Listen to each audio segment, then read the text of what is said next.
Well, the story is told of a 19th century explorer who hired a group of African villagers to support an expedition into an uncharted part of the continent. On the first 3 days of the trek, the expedition made really good time. They'd achieved an unexpected rate of speed, which put them ahead of schedule, and the explorer was very pleased. But on day 4, the explorer awoke in the morning to find that the African porters were not preparing to move. In fact, they told him they were going to stay put that day. When asked why, the response, they said, "We've been moving too fast. It's time to let our souls catch up with our bodies." It's time to let our souls catch up with our bodies. You ever feel that way? Do you ever feel like your soul and your body, your mind and your spirit, everything is in disconnection, not all together in one place? Like the inner essence of who you really are is far behind the pace at which your body, your external self in the world is moving at present? My guess is that you have. And that many of you are feeling that way right now this morning. I mean, it took all of your energy to get here today. But even while you're physically present here at church, your mind, your spirit might be somewhere else. You might be focused on something that happened in the past, or anxious about something that's going to happen in the future, or at least you think might happen in the future. And when our bodies and souls are kind of apart from one another, well, then really for us, things begin to come apart, don't they? I've shared this with a lot of you, but a few weeks ago I had one of those moments where my body and my mind and soul were in two different places. Now, my body was in the car, and I was rushing back to the church after a workout, coming back to teach my Wednesday evening class, but my soul, my spirit, my mind was focused on a whole lot of other things, like the class I was going to teach, the taxes I still needed to file, the things that still needed to be done for Sunday, a whole lot of things just swirling in your mind. You ever had that happen? So preoccupied was I that I completely missed the blinking lights of a school bus in a far lane in the midst of traffic, and I rolled on by until I heard honking and then realized what I had done. I missed those lights. I did not miss the lights of the York Township police officer that soon appeared in my rearview mirror. I realized what I had done, so I pulled out my license and registration, had it ready and waiting when the officer came to the window. He says, "Well, I was not expecting that. Usually someone argues with me." I said, "There's no argument. I did it. I did it." And he was very empathetic. He said, "You know, I'd love to let you go, but it's on camera for everyone to see." And I don't know if you know this, but in Pennsylvania, if you roll past the blinking lights of a school bus, it's a $250 fine, it's 5 points on your license, and a 60-day suspension of your driving privilege. Yeah, so don't do that. Don't do that. It's very, very bad. It should be. But after a few days of beating myself up over this, I started to take some advice that I heard a long time ago from someone. I don't know who said it, but the essence of the quote was this: never waste a crisis. There's always some opportunity in the midst of a crisis, in the midst of a difficulty or mistake, always something you can learn. And since I'm not driving for a couple months, there's plenty of time to think. My lovely wife is chauffeuring me around from place to place. The staff is helping me to get from place to place. I'm reliant on the kindness of strangers, to get where I need to go. Now, a pastor friend of mine, I'm in a band meeting every week with two other pastors. We meet online. We've been meeting for years. And my friend Dave said to me, he said, the thought that comes to my mind, and maybe this is a Holy Spirit thing, he says, maybe God's telling you it's time to pump the brakes in more ways than one.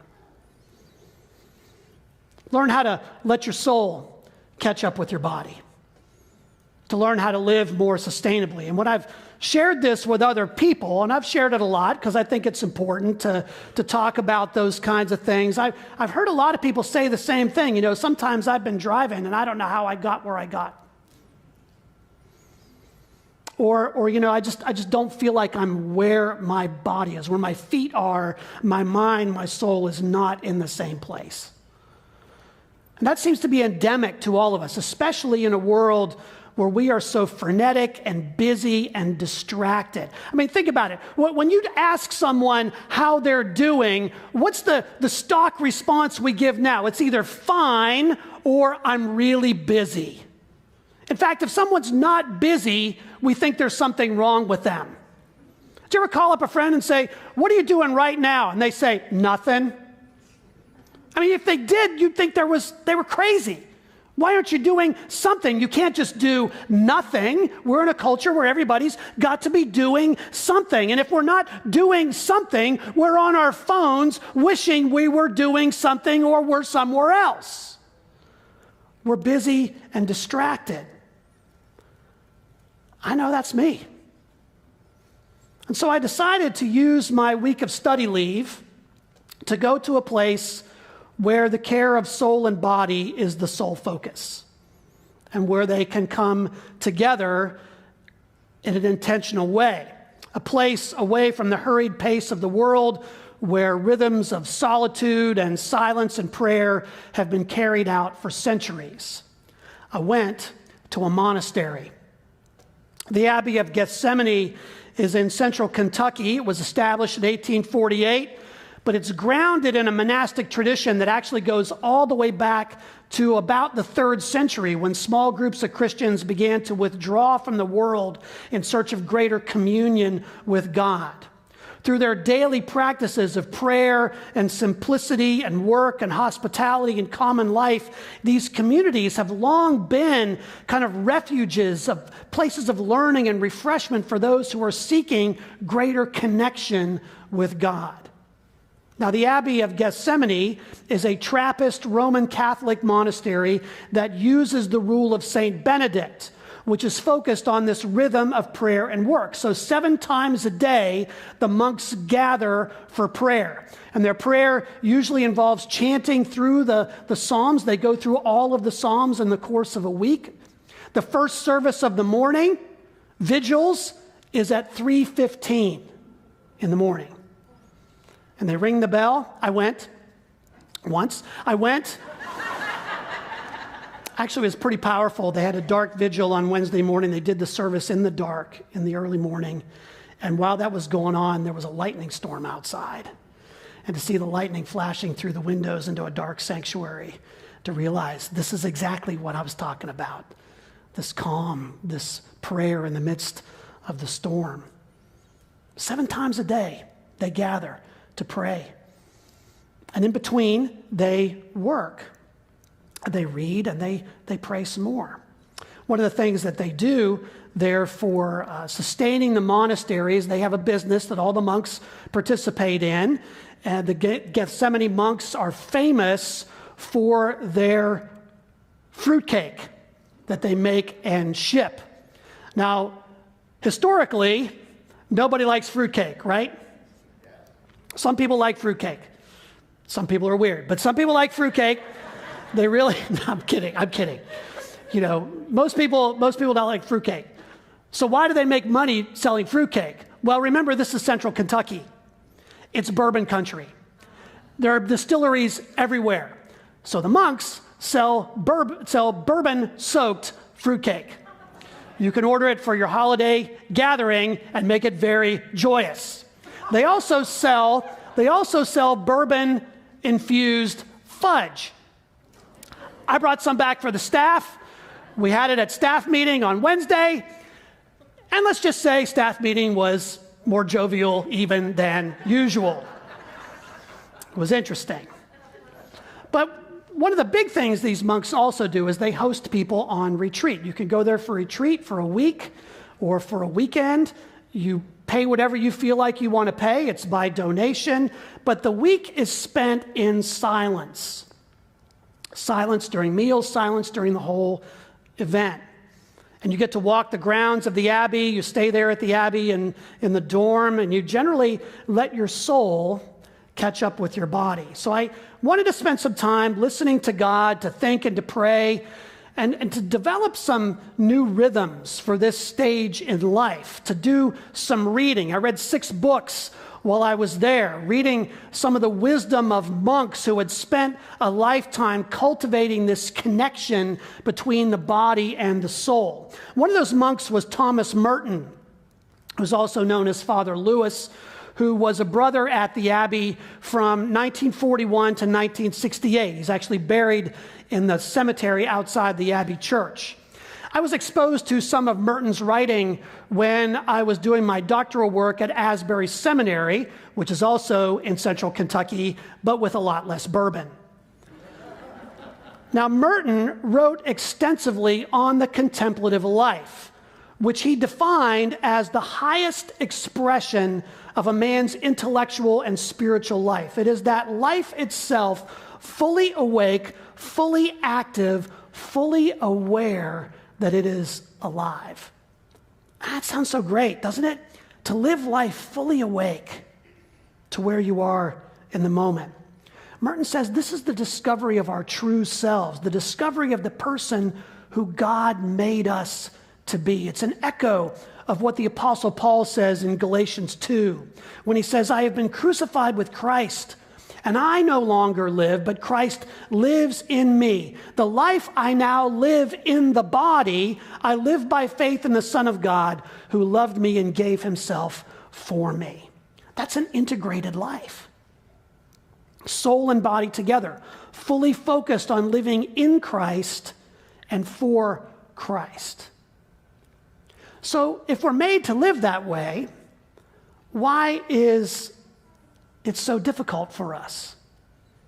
Well, I think it's for 2 reasons, both of which contribute to our disconnection. One is that we live in the Western world, and Western philosophy tends to have a kind of distorted image of personhood. The legacy of Plato, for example, and other Western philosophers, both ancient and modern, is that we are dichotomous creatures with a soul and a body, and that the spiritual is superior to the material. Remember what Descartes said, I think, therefore I am. That my thinking, my essence, my being is separate from my body. My body is something that gets in the way of the real me. Witness the confusion we have in our culture about the body today. We're living out this disconnectedness on a daily basis. But the biblical worldview is that we are an integrated whole. A soul is not something that we have, it's something that we are. It's both the energy that animates us and the adhesive that holds us together. The soul and body need one another. They work in sync. That's why the ultimate hope for Christians at death, the ultimate hope is not that we will spend eternity as disembodied souls plucking harps on a cloud somewhere far away. What do we say in the creed? We believe in resurrection of the body, the whole person, body and soul coming together, renewed and remade. Ronald Rolheiser, another Catholic mystic who I read while I was on retreat, says that in our age, this misunderstanding of the soul leads us to all kinds of pathology. We misunderstand the nature of the soul as life-giving energy that comes from God and is ultimately directed back to God. We are made in God's image to reflect his glory, to be mirrors of God's own life and character. That's who we are. That's who we're made to be. But modern life takes that energy, that image, and directs it in a whole lot of other places. Our pathological busyness, our restlessness, work against the cultivation of the soul. The fact that we, with our phones in our hand, we're always someplace else, furthers the disconnection. We fall into excesses. We become excessively narcissistic. We're preoccupied with ourselves. We become excessively pragmatic. We focus on work and achievement and restlessness. And we focus on experience. We have an excessive need for it, whether it's our own or looking at someone else's experience.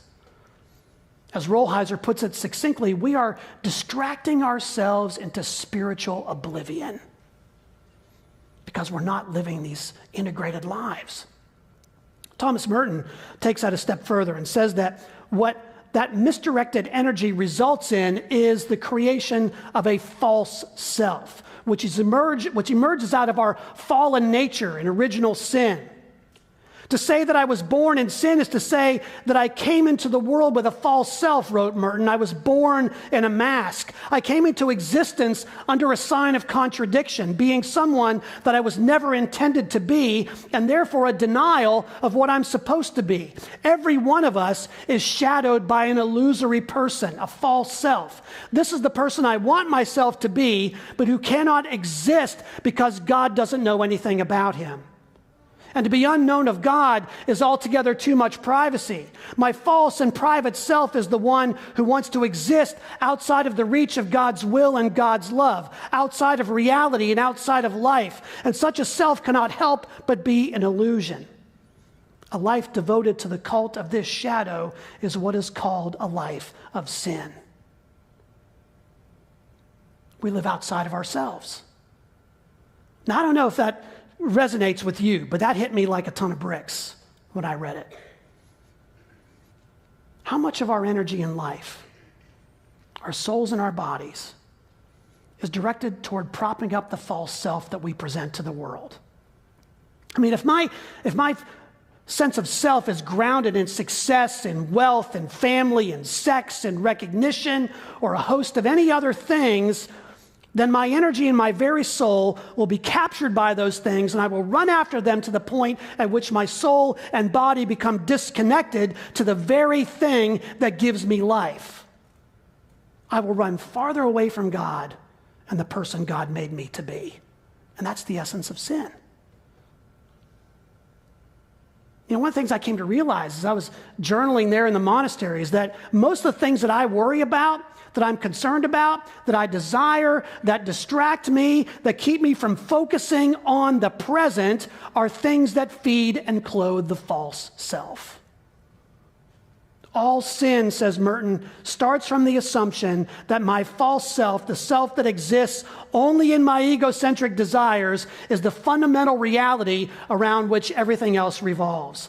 Thus, I use up my life in the desire for pleasure, the thirst for experience, for power, honor, knowledge, love, to clothe this false self and construct its nothingness into something objectively real. But there is not substance under the things with which I am clothed. In other words, I am hollow. We put on so much stuff around this false self and realize there's nothing there. We're hollow. Our bodies and souls in different places, our energy depleted, our focus drifting. My false self has a long history. It stems from very early on. As an adopted child, I seemed to have this endemic need to prove my existence was not a mistake. Achievement, ambition, perfection, recognition have long been where my energy was directed, whether it was school or band or the army or even ministry. I worked long hours, sought more positions that would get me recognized, took on multiple projects, all in hopes that the false self I presented to the world would be accepted and validated. Fed him every day. And when you come to a new church as a pastor, well, that's a great opportunity for someone like that to feed the false self. As the new pastor, after all, you've got to earn your spurs. You've got to work like crazy. You've got to demonstrate how busy you are. You can't have people calling you up on the phone and saying, "Hey, pastor, are you busy right now?" "Nope, I'm doing nothing." You can't have that. You got to say yes to everything. You got to hope that you'll be accepted. And so you work and you feed that false self. Now, Now, I got to say, we have had an awesome, we're coming up on a year. Did you realize that? We're coming up on a year together. This has been an awesome year. I mean, Jennifer and I love it here. We love you all. This has been, I've said to so many people that of all the places we could have landed, this was it. This was the best place. God had a hand in this. I don't know if you feel that way, but I feel that way.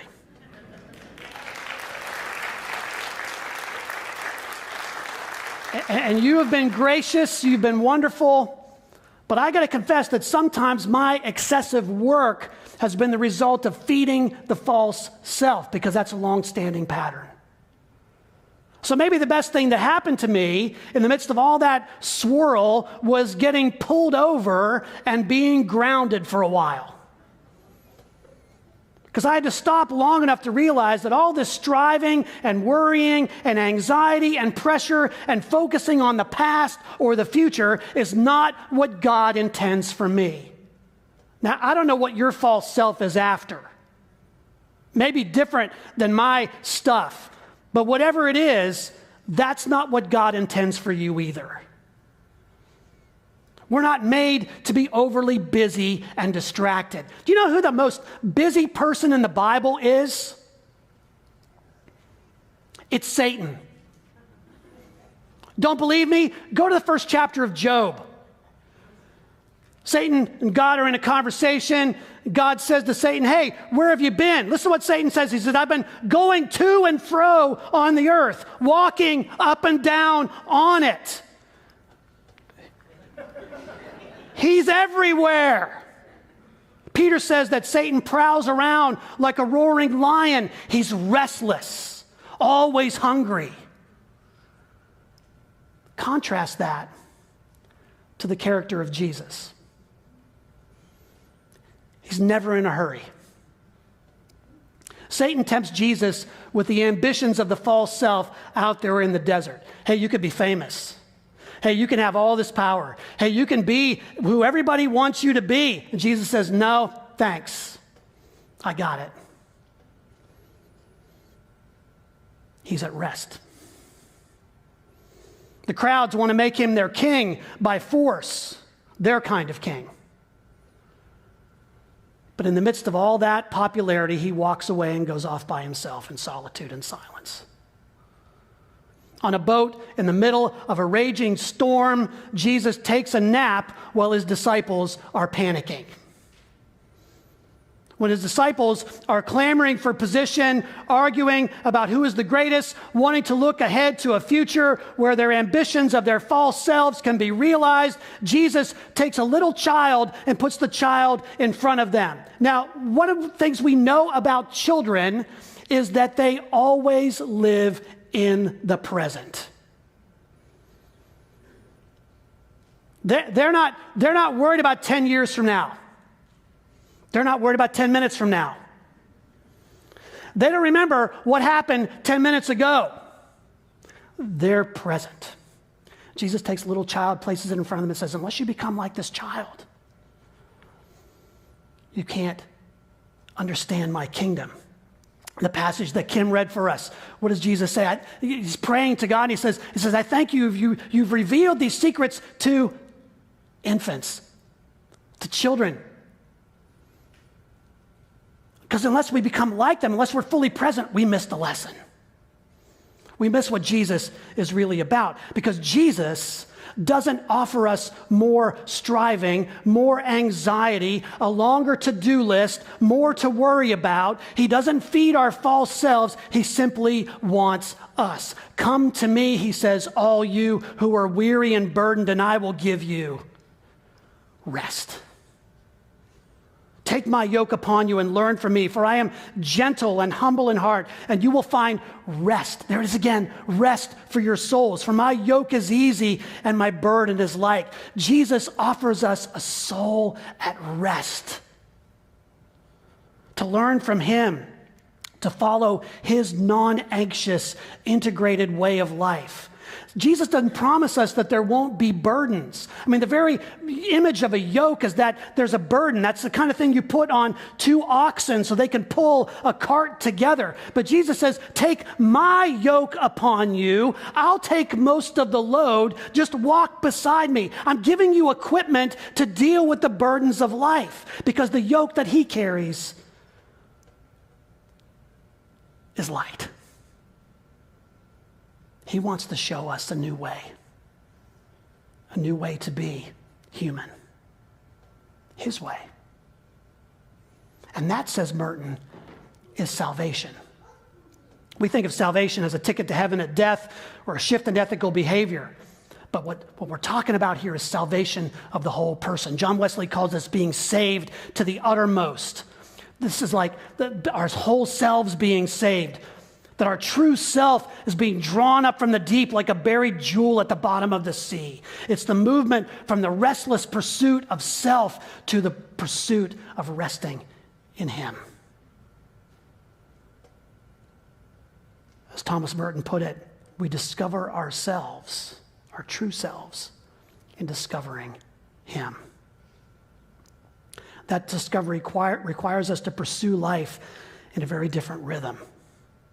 And that's something I learned from another monk, the one from a few centuries earlier. Brother Lawrence was in the 17th century, entered a monastery in Paris after failing at a couple of other careers, one of which was to be a footman on a coach. You'd think that'd be pretty simple. He couldn't even do that. So he went to the monastery thinking, I'm a complete failure, and there he was assigned to be the person who bakes the bread. Not exactly a career a false self would aspire to. But in that simple task, Brother Lawrence found what might be the key to real mindfulness, to pursuing Christ, and that's being present with him in every moment. The shortest way to union with God, he wrote, is to go straight to him by always loving him and doing all things for his sake. Whether we're baking bread or we're wiping a child's nose or digging a ditch or working in an office, every moment can be an awareness of the presence of God. It's not about achievement. It's not about production. It's all about love. Doing things for God out of love. Here's the quote from Brother Lawrence that grabbed me. He said, God does not regard the greatness of the work, only the love with which it is performed. This is practicing the presence of God. It goes beyond our usual understanding of prayer as an activity and sees it as a way of life, a way of coming to Jesus and finding rest for our souls. Because when we're truly integrated body and soul, fully human in the way God made us to be, then all that we do is done out of love for him. Everything we do, every thought, can be an act of worship. It's the way of presenting ourselves, body and soul, as a living sacrifice to God, as Paul says in Romans 12. This is our spiritual worship. Indeed, Brother Lawrence says this is really the goal of our lives, to become in this life the most perfect worshipers we can possibly be. This is the life that Jesus demonstrates for us, the kind of life that we were meant to live.